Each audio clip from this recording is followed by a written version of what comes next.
The top of the Empire State Building. It's Z100. My name is Shelly Rome. We have such a special guest with us today. Hi, Lizzo. Hi. How are you? Good. You look so beautiful. Thank you. I feel beautiful. You are radiating beauty from the inside. Mm-hmm. Just watching everything that you're doing on socials and all the music's coming out. It's giving refreshed. Yeah. It's giving, I'm back. I've heard a lot of people share that sentiment about me, and I'm like, okay, maybe it's infectious, but I really feel like I'm the best version of myself right now, like on a inner level. Yeah. You know what I mean? Yeah. On a deeply personal level. So I'm glad people can tell. Oh, yeah. So let's talk about the music. Still Bad. Yes. Which, did you co-write and co-produce on that song? Absolutely. I mean, I'm a songwriter. Yeah. And I executive produced all my previous albums, but I've never gotten a producer credit and until now, because I didn't realize what I was doing was producing. But I'm very fortunate to have close collaborators who sit me down and they're like, hey, the top producers in the world are doing what you do in the studio all the time, and you need to like assert yourself. And I did on this album. I was like, hey, if you mute my vocals, this beat wouldn't sound like this without my influence, without my input, without me singing melodies, me approving guitar sounds and drum sounds. So I'm a producer. Yeah. And I feel very powerful in that. Yeah. Mm-hmm. Do you think that's like because you're a woman?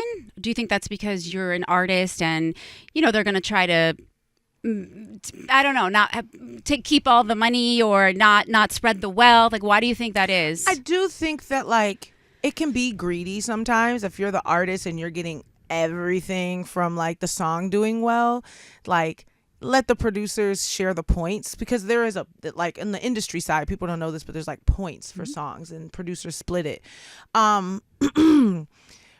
But the woman thing, that's a whole other conversation because we could talk about that. Yeah. But I do feel like there's a little bit of that in it. And I think there's an old school perception of like, if you're a producer, you're turning knobs and you're at the board and you're playing all the instruments. But like not many producers produce like that, especially the top ones. They're more like conductors at this point. They're like, oh, that like Rick Rubin famously said he doesn't even thinking that in my he doesn't mind. even play an instrument Right. and he doesn't turn a knob. Yeah. And he's a producer, one of the most successful producers of all time, telling people to mute drums. Yeah. You know, and that's producing. And I think that like it really is your confidence level. Yeah. Like the more confident you are and like the fact that this is yours, I think you can own it. Hell yeah. I love that. So would you say you're in your rock and roll era? I've always been in my rock and Okay. roll era, darling. But yes, I started off in a rock band when I was 19. I was singing and rapping and playing the flute. And I have always had an element of rock on my albums. Like tempo starts with like a guitar solo. Juice is fueled by a guitar loop.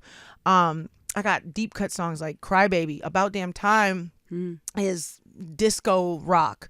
And I just never really like committed to it. I would like flirt with it and then I'd have all these other songs like a pop song or R&B song or like a rap song. And this album, I was like, let me take About Damn Time and Juice and just multiply it and like see what an album in that sonic world sounds and feels like. So yeah, I guess you could say I'm back, baby. The rock is back. Okay, I'm declaring it now.